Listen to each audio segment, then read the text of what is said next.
કેવા રંગનો છે? તો તમારામાંથી ઘણા બધાએ કીધું કે પીળો, કોઈએ કહ્યું નારંગી, કોઈએ કહ્યું લાલ, કોઈએ કહ્યું સફેદ, કોઈએ કહ્યું કેસરી, કોઈએ કહ્યું પ્રકાશ કેવો છે તો કે ગોળ છે. બરાબર? એ રીતે તમે જુદા જુદા જવાબ આપ્યા. આપણે આ પાઠમાં સમજવાનું પ્રકાશ, તમે જેમ જુદા જુદા જવાબ આપ્યા ને તો પ્રકાશમાં બધા 7 રંગો સમાયેલા છે. કેટલા રંગો?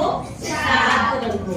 આપણે અહીંયા અત્યારે વર્ગમાં તમારી જોડે પુસ્તકો ને આપણે મંગાવેલું અને તમે બધા વસ્તુ લાવ્યા પણ ખરા.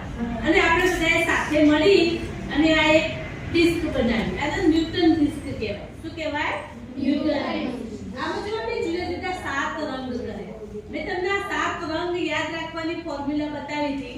જા, ની, બા, લા, પી, ના, રા.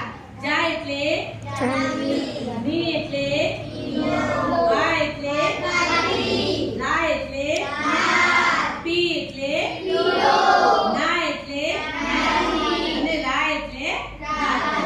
તો આ 7 રંગ આપણે આમાં પૂર્યા. હવે પ્રકાશ આ 7 રંગોનો બનેલો છે. આપણને પ્રકાશ કેવો દેખાય છે? સફેદ. પણ આ 7 રંગો ભેગા મળી અને પ્રકાશ બનેલો છે. તમે અહીં જો આપણે આ ડિસ્ક બનાવી જોઈએ આપણે કે આપણને સફેદ રંગ દેખાય છે કે નહીં. અહીંયા આને જોરથી જેમ આપણે ફેરવીશું અને જેટલી એની ઝડપ વધારે હશે તો આપણને સફેદ રંગ દેખાશે.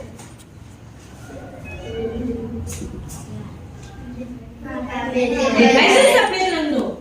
તો આ રીતે પ્રકાશ એ સફેદ રંગનો બનેલો છે. એમાં 7 રંગો, આ 7 રંગોનો બનેલો છે જે આપણને સફેદ દેખાય છે.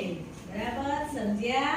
હવે કોઈ પૂછે તો કહી શકશો કે પ્રકાશમાં કેટલા રંગો સમાયેલા છે?